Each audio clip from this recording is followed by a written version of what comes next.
What is up, everybody, man? Thank you guys tuning in to another episode of One Big Fire Live. And man, do we got a fire today? And one of my favorite humans on the planet, man. We're getting close to Gogo. It's almost our annual state of conversation that we've been running with the Expert Mentors Live, the Expert Mentors Live series, and so I really look forward to that conversation every year. So being able to have you jump in here with Al and myself here as we wind down 24, getting ready for 25. But the whole really intent of today's conversation is, we burn brighter when we bring our fires together, and that's really the whole One Big Fire concept. So great to have you on with us today and ready to dive in with you.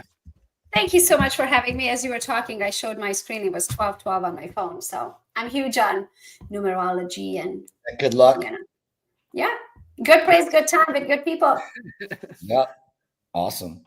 So Gogo, what are you most excited about? I know you got lots going on. You're not busy at all.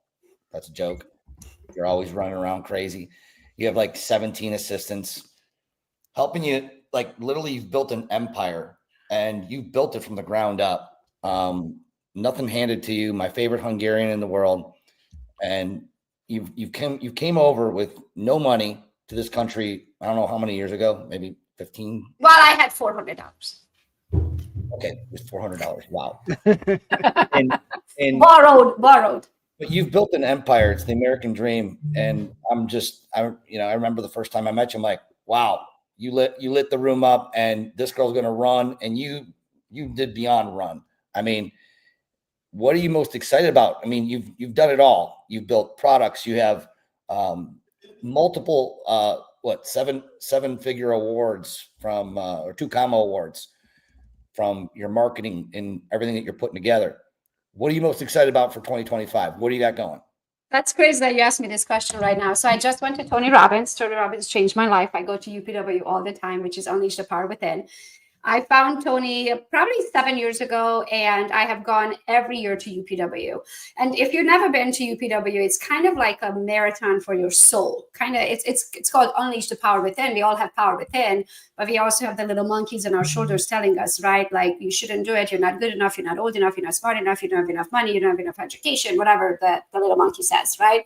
So every year I go and I kind of get like a reset in my soul of like, okay, what am I looking forward to now? And how am I going to build it? And who do I need to become? And, those questions. And so I get there, we're doing this meditation with Tony, and he asks you of like, okay, what do you see in your future in the next 5 years? And you're supposed to imagine that, because if you can't see it, you can't have it, right? So here I am meditating and I see nothing.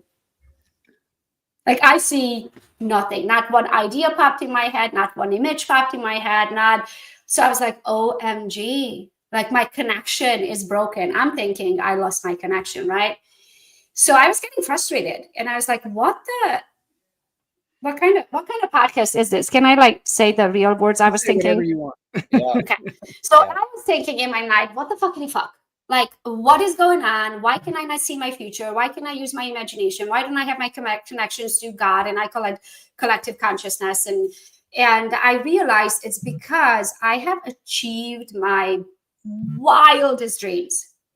I have achieved more than I ever set out to do. I have achieved every goal that I ever set out to do and more. Just as you said, like crazy things that, being named on the same page with Tony Robbins in 2020 or 2022, I think it was in Success Magazine, the most influential people in the US in 2022, like just things like that, like a TED Talk, like it just blew my mind, right?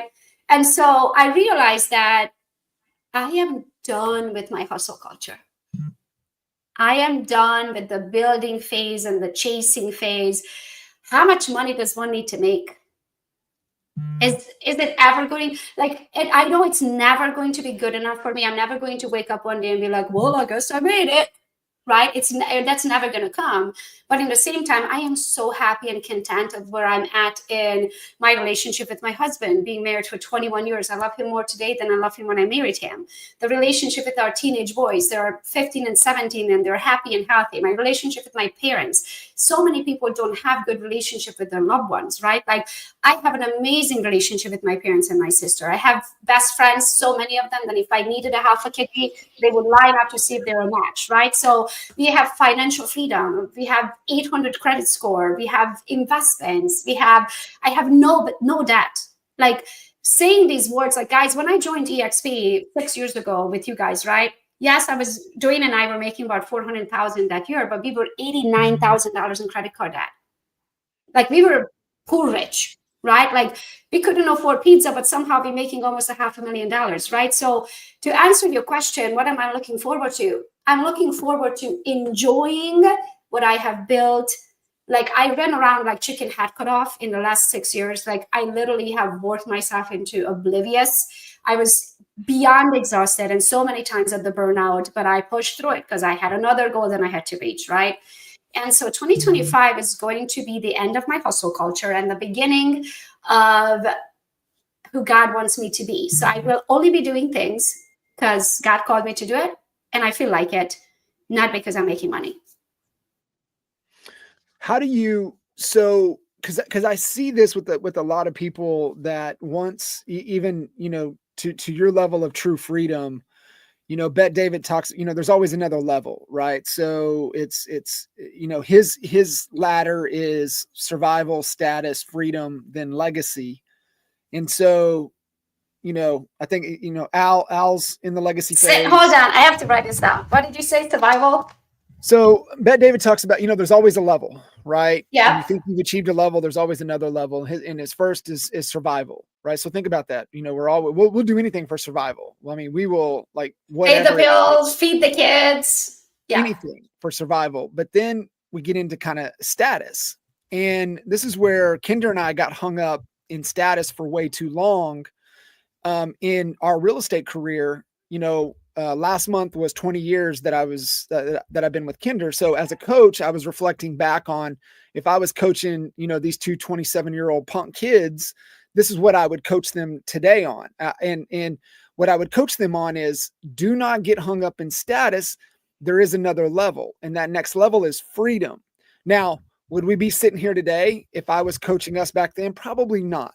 So everything has to happen for a reason, but we were too busy trying to be number one when we should have been like, what is freedom to you guys? What does that mean? Financial freedom to where you have enough money coming in to where you can do whatever you want, whenever you want, with whomever you want, doesn't matter. You just go do it. And you got enough. Or don't do it if you don't feel like it. If you don't feel like it. Yeah. So freedom, but beyond freedom is what Bet David talks about as legacy. And, especially, yourself, Al, Jay, I see it in all of you guys. And, it makes me reflect back to what Glenn was talking about a couple of years ago. And he said, y'all are coasting. A lot of you guys are complacent.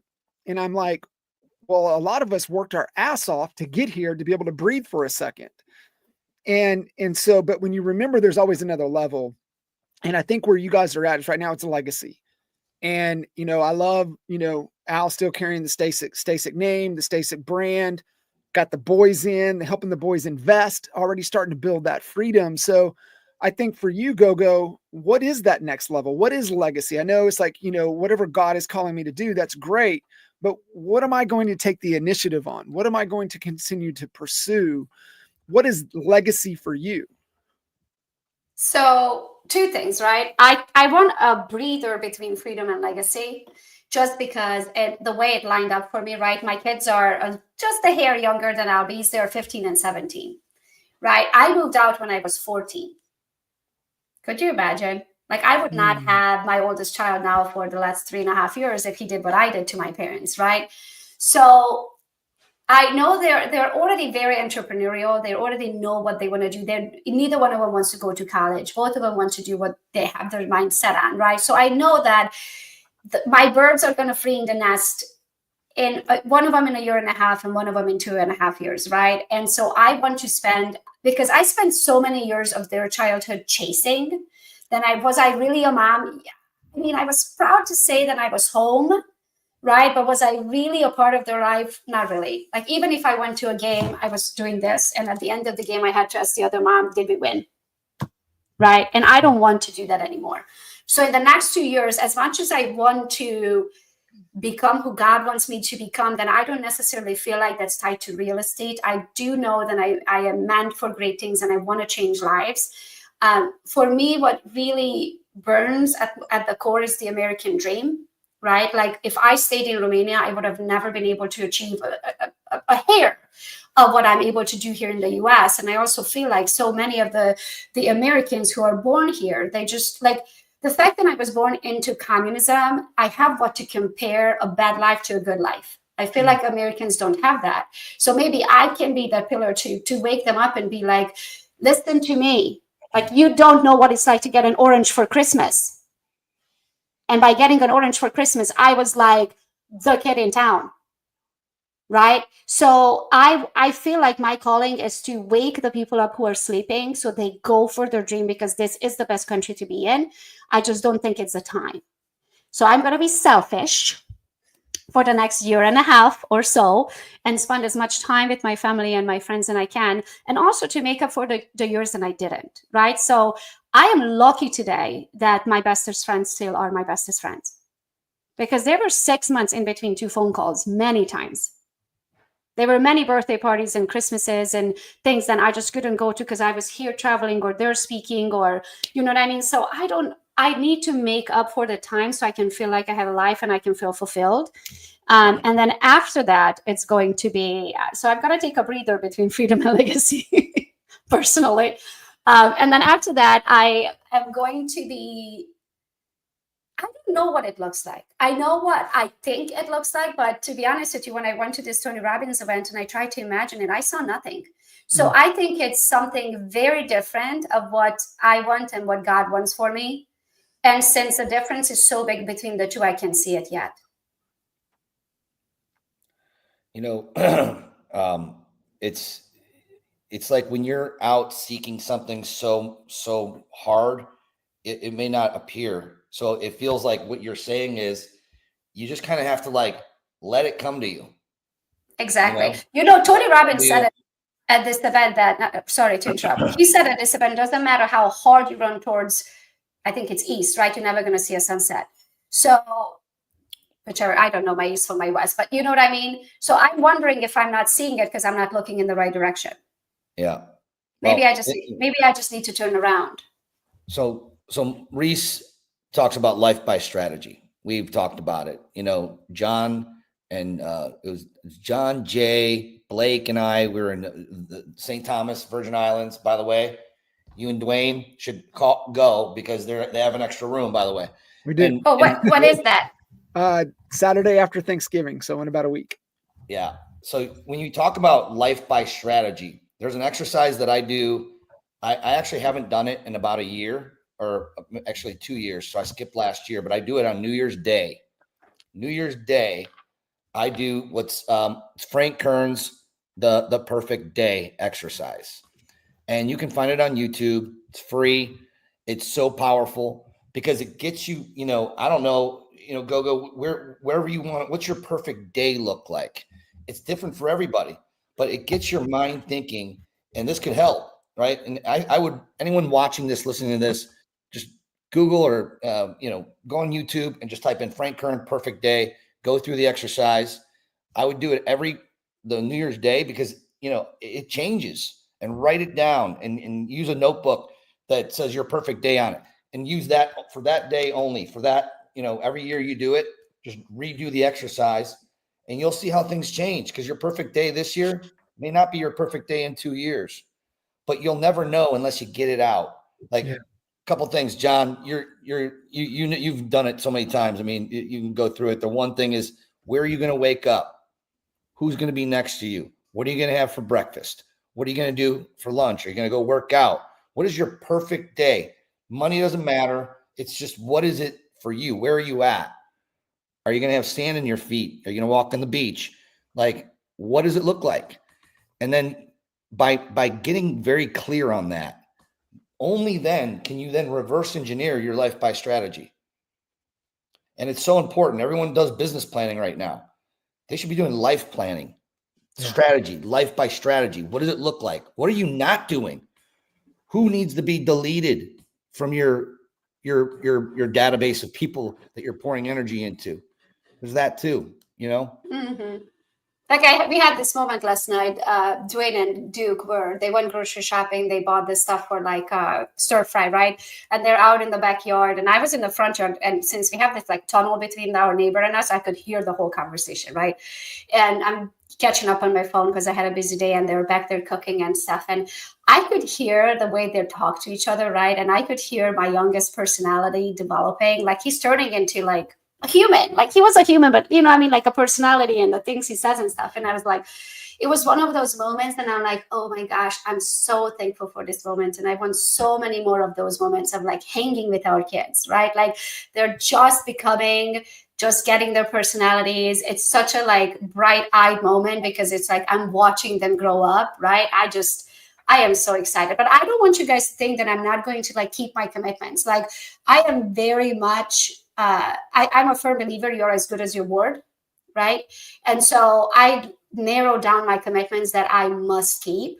So for me, it's the Team Gogo organization at EXP, right? All of our trainings, all of the events, the mastermind, the speaking engagement, I'm still keeping all of those. The Go Get 'em community, my Gogopreneur podcast, and my circle. So those are the 4 things that I committed myself to. Those are going to stay. I have to honor it because you're as good as your word. But then the in-between time, it's life, baby. Life for 2025, full force. I love that. And out, she said something right there, and it just note on the meditation from a couple of days ago, and it was a gratitude one, but it said, why is it that it's only when confronted by difficulty that we remember to be grateful? And there's no difficulty what Gogo was sharing. And then she just realized how much she has to be grateful for in that moment of true gratitude. And, you know, we hear it all the time, right? You know, the struggle ends when gratitude begins.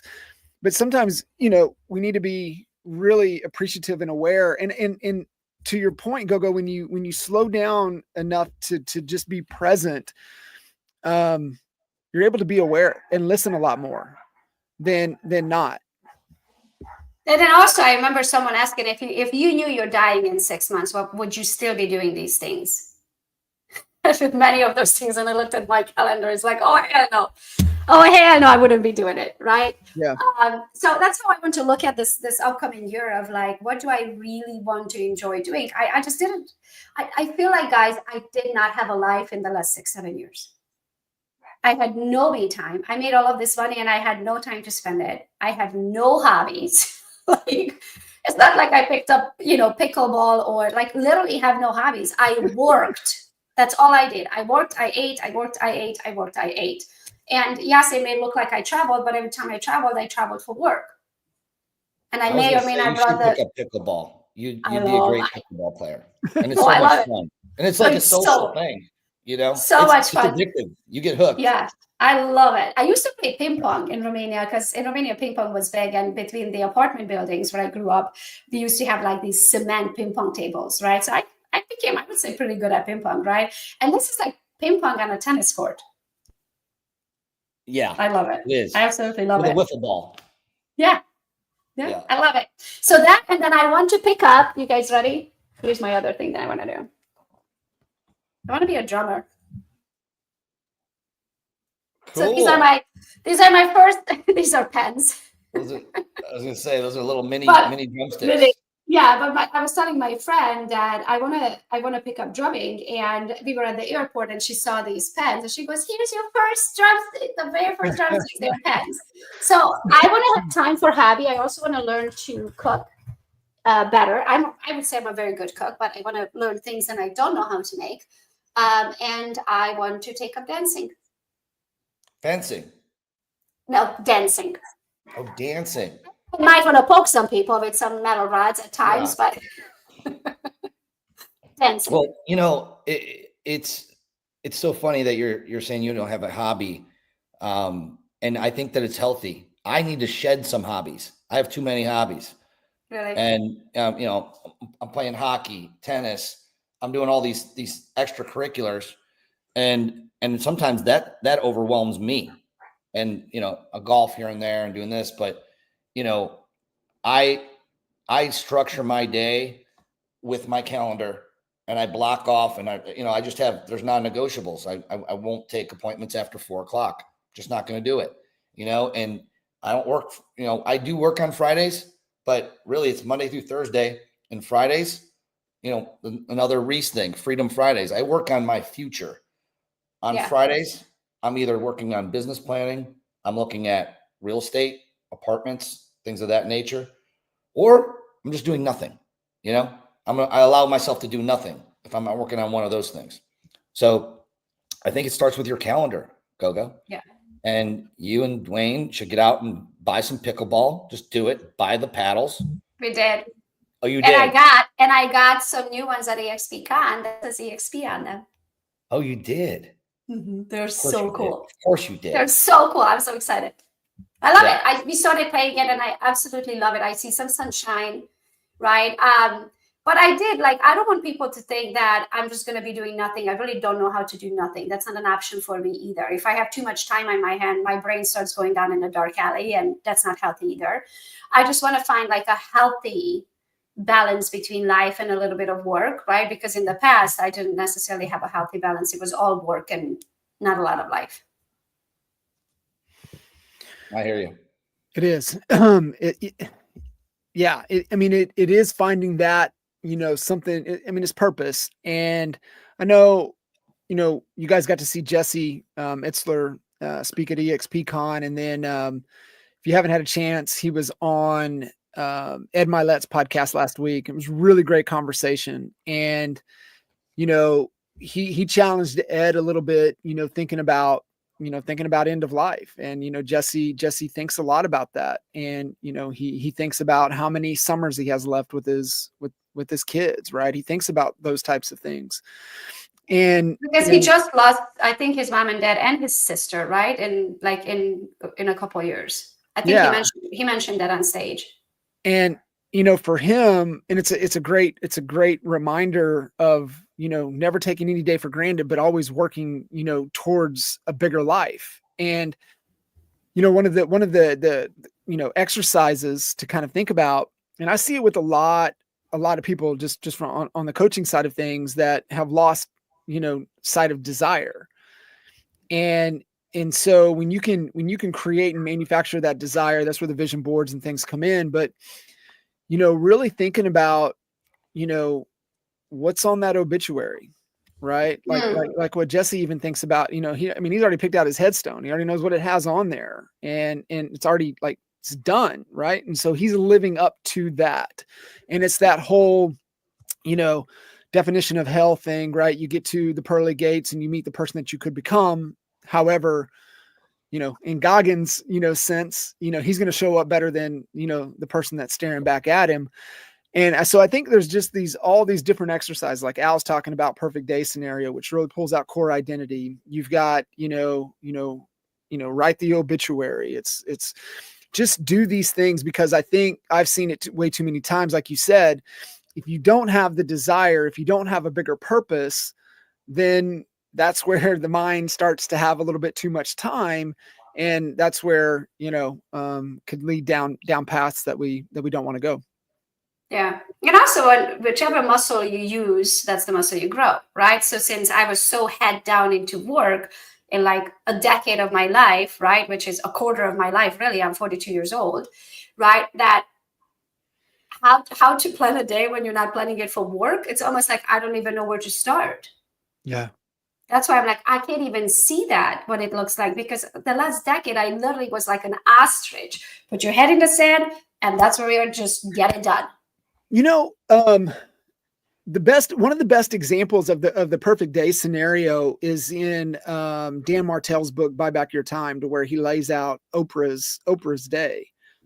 And I think Martell's book is a couple of years old. So maybe he picked that up from Oprah, maybe a year. So maybe it's 3 or 4 years old, but she worked out twice. She worked during that time frame twice a day. She worked 2 hours a day with her top people, and she only talked about and made $100,000 decisions. If it was less than $100,000, she didn't even talk about it. She had other people, that was their job to handle that. But if it was over $100,000, she was making those decisions with her key people. She sips rosé at lunch, in her garden. It's just like you get. I wrote down Martell and Oprah's day. What did you say? There was something. Yeah. So the name of the book is Buy Back Your Time. Okay. By Dan Martell. So if you understand Dan Sullivan's who, not how concept, Martell's book, Buy Back Your Time, is the blueprint of how to execute that. And so they go really good together, but you got to get the concept first, right? You got to understand the who, not how, or Martell's book won't even work.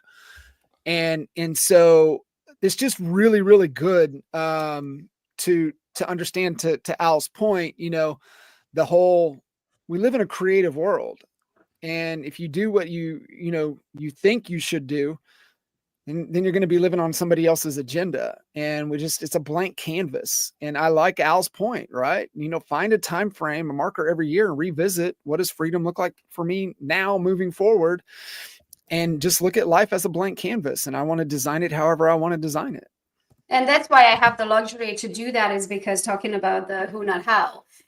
I think both are important, right? But who is very important for many reasons. It matters who you know, not what you know. And it also matters who you have around you and who can help you, right? So the reason why I can take this next year off and just do whatever I feel like is because I built an amazing team. Yes. Like, it's not that I'm just leaving everything to be like, throw it all at the wind because I'm tired and I'm burnt out. No, I mean, my team is amazing. They can do when I go, I remember, I think it was last year, I went to one of the EXP events and I'm like, it's day 3 and I haven't heard from them at all. And I was like, started like freak out internally. I'm like, they don't need me anymore. Like, I don't, but that's the beauty of it, right? Like, when you have them and they know exactly what to do and nothing stops, I can take a breath and everything works in the background, right? It's so important to have that team and everyone being cross-trained and everyone to love their job and have all of the different communications and the chats. And just like, my hourly rate is not $100,000 an hour, right? So I have $2,400 hourly rate. So I look at it, I don't do anything that is not making me $2,400. I reduced my calendar from Monday to Wednesday. So I only work Monday to Wednesday. And then I further reduced it from 11 to 4. So just like you, Albie, my last appointment is 4 o'clock. So most of the time I'm done by 4. Sometimes I may have a 4 o'clock to 5 o'clock. So I'm really down to 3 days a week, 15 hours, right? 5 hours. And then the rest of the time I do whatever. But I'm even going to reduce that furthermore to those 4 commitments that I mentioned. And then everything else is done by my team. Yeah. You've really embraced the who, not how concept fully. And a lot of the principles Martell talks about, your buyback time, your buyback rate, what your hourly is. And you got to figure all of those things out first to be able to make the right decisions and right moves. And you are that example. But as you were talking, and I brought up Dan Sullivan. He has, within Strategic Coach, he has kind of what he talks about as the entrepreneurial time system. And he talks about three different types of days. You got, the focus day, you got the buffer day, and you got the free day. And the focus day is where, 80% of your working time is on the activities that grow your business. A buffer day is not that, right? It's planning day, some focused activities. But when I was listening to you kind of talk, you went 6 years without taking a free day. And so I feel like I squeezed in 30 years into 6. And you did. You took, you collapsed time. You operated in 30 to 60 to 90 day cycles, right? It's, the 90-day year, kind of what we talk about. You really collapsed time. And so to me, it's like, I need to collect up on I need to go cash in on my free days. And in the free day scenario is in a 24-hour period. In that 24-hour period, you do nothing that relates to business. No business. Which is very hard for me. It is so hard. But however, when you get a free day, it's rejuvenating. And I remember for me, the first few free days that I ever got, this was before the, the endurance days. But I had to do it on a flight. like literally get on an airplane. And I think it was the first, it was one of the, it was a few years ago flying to St. Thomas. And I was intentionally knew I'm going to watch movies. I'm not even going to listen to an audiobook. I'm not even taking a book. And I might just start having me a few drinks because then I ain't even going to talk about business. And I'm going to really embrace this free day. But once you get it, you're like, damn, okay, that's what that is. I think you're to a point. It's like, man, you've made enough deposits. It's time to make a few withdrawals. Yeah, like my neighbor works for corporate America, and she was telling me how she has these personal days, right? She accumulated all of these personal days. So that's how I feel like. I feel like in the last 7 years, I accumulate a lot of personal days that I'm going to take off in 2025. But I also realize my weaknesses, right? So I know how my brain works. And I know that I actually love what I get to do. And because I love it, it doesn't feel like work, even though it is work. It's just, I love it, so it doesn't feel like work. So my solution to the problem is I have a second phone. So I have what I call my work phone, then I have access to everything on this phone, right? And then I have my black phone, then I literally have like 5 phone numbers saved, like just the life-saving phone numbers, right?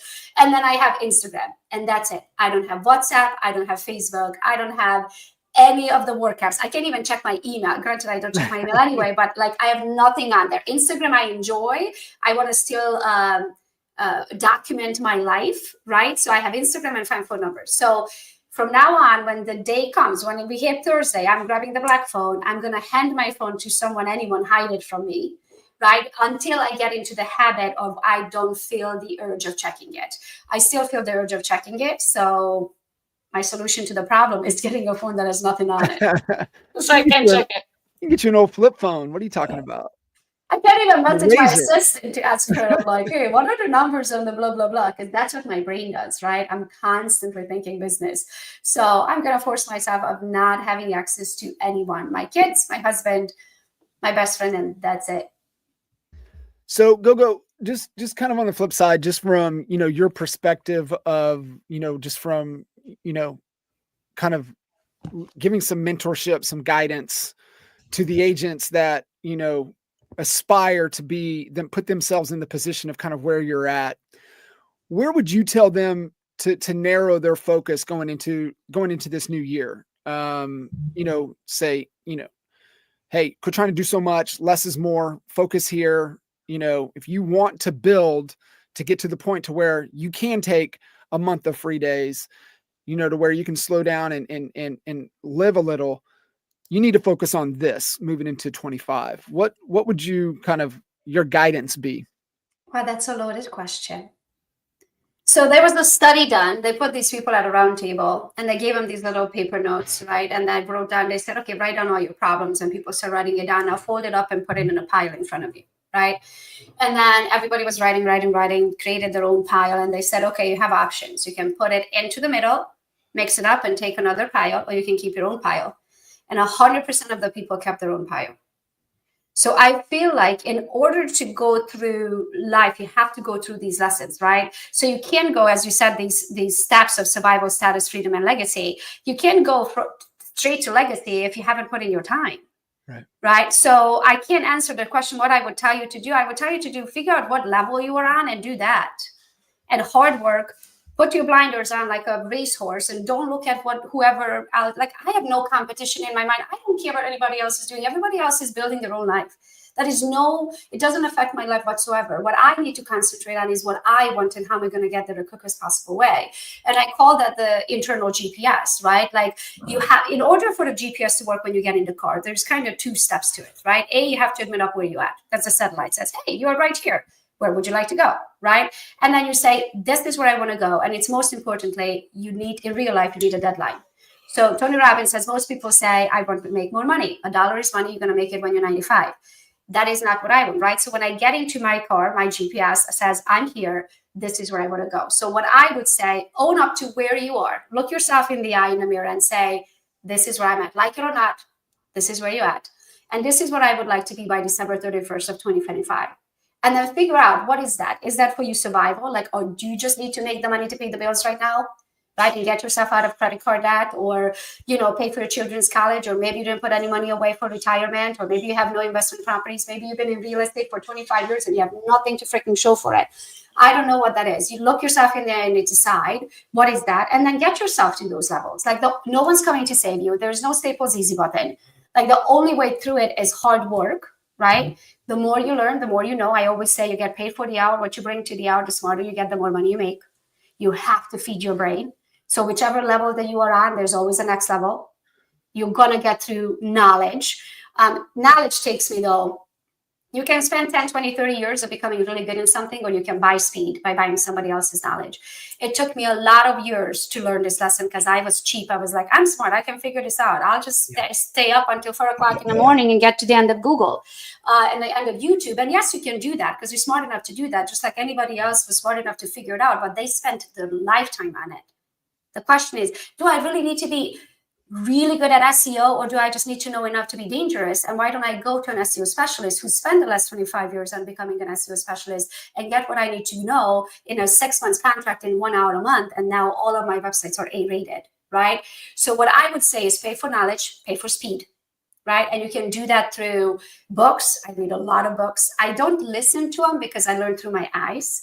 So if I listen to an audiobook, I check out. And then I'm like, oh shit, they're still talking. Half an hour later, I'm like, I'm in my la la land, right? So I can't do that. Also, reading puts me to sleep. So I usually stand up, walk around and read. And if someone's watching, like I'll do circles around the pool or things like that. If someone's watching me, they're like, what is that cuckoo lady doing, right? But that's what I need to do in order for my brain to work. I'm huge in notes. So let me show you guys how many notebooks I have. I have my mastermind notebook from Tony Robbins. I just got this one, but I also went to a mastermind. These are my little life-changing quotes that fits into my purse. Quotes changed my life, so I have a lot of those. This was my book half of last year, the Team Gogo EXP one. And then this was my notebook for the second half of last year. I could build houses. These guys, this one started the second half of last year, right? So it's not full. But if you look at, literally, I filled them to the rim. Like this is the last page of my notebook, to the rim. I have notes. My notes have notes. And the reason I have to write things down, so even when I read, in order for something to really register in my brain, I have to write it down. So I read with a notebook and a pen. Or I highlight it and circle it. I usually eat my books. Let me show you what they end up looking like. Where's the ones that I read a million times over? Where is it? One of my favorite books, Outwitting the Devil. Oh yeah, one of the best books ever. I talk about that all the time. Yeah, so if you see it, I usually highlight things. I flip pages. I put notes in there. I have to in order for my brain to register. So I would say acknowledge where you're at, because that's where you are. And figure out what you want. Most people don't take the time to figure out what they want. They're just running on a treadmill and chasing the next commission. They have no plans for the future. Then reverse engineer it and say, this is what I need to do this quarter, this month, this week, this hour, right now in this moment to get it done. And then set your CPRs, John Kitchen. Learned it from you. Seize your commitment. What are you going to do? Here's your penalty. What's going to happen if you don't get it done? And R is your reward, the dangling carrot of when I get it done, I buy the Gucci belt. And then you honor it, right? So my penalty is usually jumping out of an airplane because I'm deadly afraid of heights. So if I don't get it done, I'm going to jump out of a plane. And I'm not jumping out of a plane. So I'm going to get it done, right? It's super simple for me. That's how I achieve my goals all the time, because I set a painful enough penalty where there's no freaking way that I'm going to jump out of an airplane, right? And so I'll get it done, right? And then as you're achieving that, so I would say that's probably reaching your freedom level. And yet you start achieving that, figure out what to do with the money, right? That's a whole other, holy shit, I spent 5 years on it, right?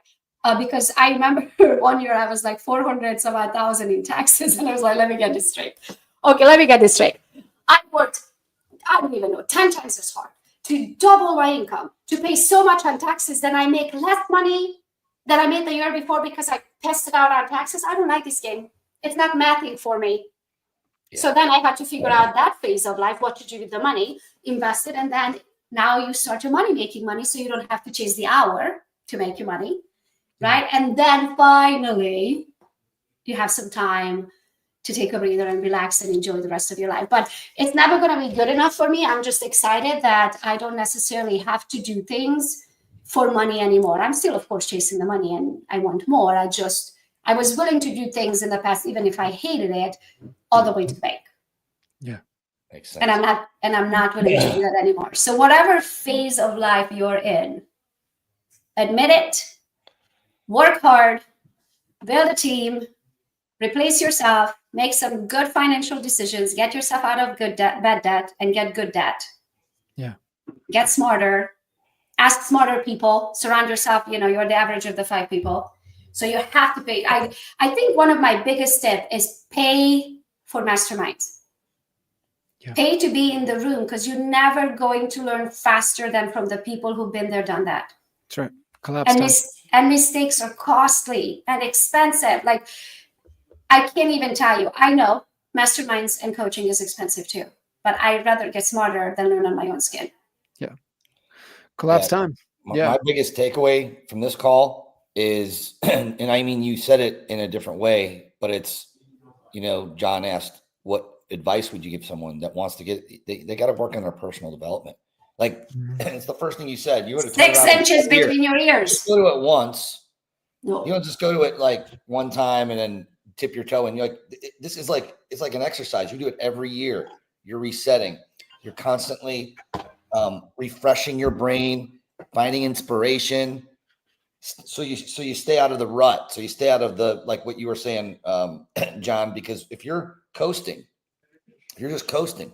Not saying that's what you're saying you want to do, because you're not going to coast. You ain't going to let grass grow under your feet, but you're going to do what you want to do, life by your strategy of your life. But if you are coasting, pain is around the corner. You just don't feel it yet. Mm-hmm. That's what Glenn had said. Oh, yeah, because when you, what did they say? When you stop growing, you're dying, right? Sure. So I'm not planning on stop to grow, but I don't have to grow it anymore. I can have my team help me grow it now. Yeah, I love it. You're helping other people get what they want. In return, it's going to help you get what you want. And Zig Ziglar.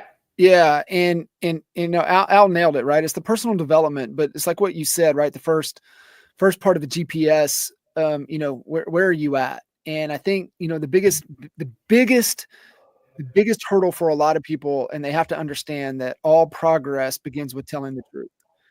And if they can just be honest, be authentic, be genuine, that's where the progress will come. I'm rereading the 4 Agreements, and we were having a conversation last night kind of around that book.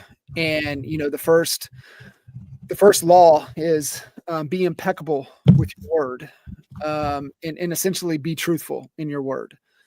And the second law is never take anything personally, right? Have the thick skin, right? Just, you can't take anything personally. I usually say you can't hurt my feelings, because in order for you to do that, I actually have to care about your opinion. Yeah. I have to give you permission for that. Yeah. The third law is never assume anything. Never assume anything. That's the whole agreements versus expectations, because when you assume, you live in a world of expectations and you're always let down. And then the 4th law is just do your best.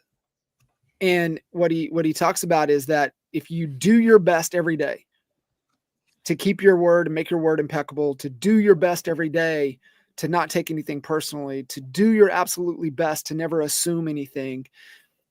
Are you going to be perfect every day? No, but you're going to get better. And you're really going to get better over time. And it's really good. I mean, it's just really cool to be able to see, the progress, and it's just a different type of progress. I mean, you're growing, exponentially every day. All of us are, as long as we're making that commitment to do our best. I learned from Veronica Figueroa. I heard this like 5 years ago when she said it, different levels, different devils. Mm-hmm. And so the growing never stops, right? You have different problems on every level, right? Like at this problem, at this level, I don't even know what problems I'm going to have because I've never been in this level. I figure it when I get to it, right? But nothing is easy. Everything requires a lot of brain cells and, still thinking about it and building out the systems and processes behind it, what it's going to take, because you're not going to just get to this level and let it all fall apart, right? You work way too hard. But whatever level you're on, it's just an exciting new chapter in your life, right? Yeah. I had a mentor early on. We were maybe just out of high school, and in that time frame, sitting on the back of the tailgate, having some cold beer. And he said, "Boys, let me tell you something." He said, "The only thing that changes are the zeros. That's it. Nothing changes. The only thing that changes are the zeros. You get to different levels, it's just another zero. That's it." Love it. Love it. This is awesome. This was fire. So many awesome lessons. We're grateful that you're partners with us. Thank you so much for coming on and blessing us with your amazing story and where you're going, and personal development, legacy. It was like we had all these topics that we could have talked about, and we just rolled with it, and it was fire. One big fire. So I want to add one more thing to that. Yeah. Also, I feel like I've been, especially in the Team Gogo organization, right? So this is like taking back to the EXP, Honey Badgers, Team Gogo of the world. I feel like I've been the mama hen for so long for all of my little chickens, and my chickens are growing up. My chickens are having chickens, right?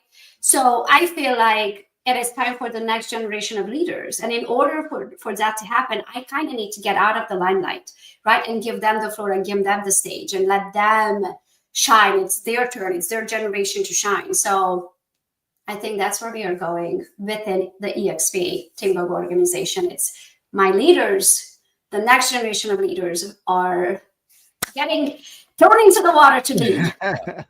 The 20-somethings. Let's go. All right. I love it. All right. Appreciate you guys. Gogo. Thank you. Al. Thank you. Thank you so much. Thanks for everything. Bye, guys. Thank you, Gogo. Bye, guys.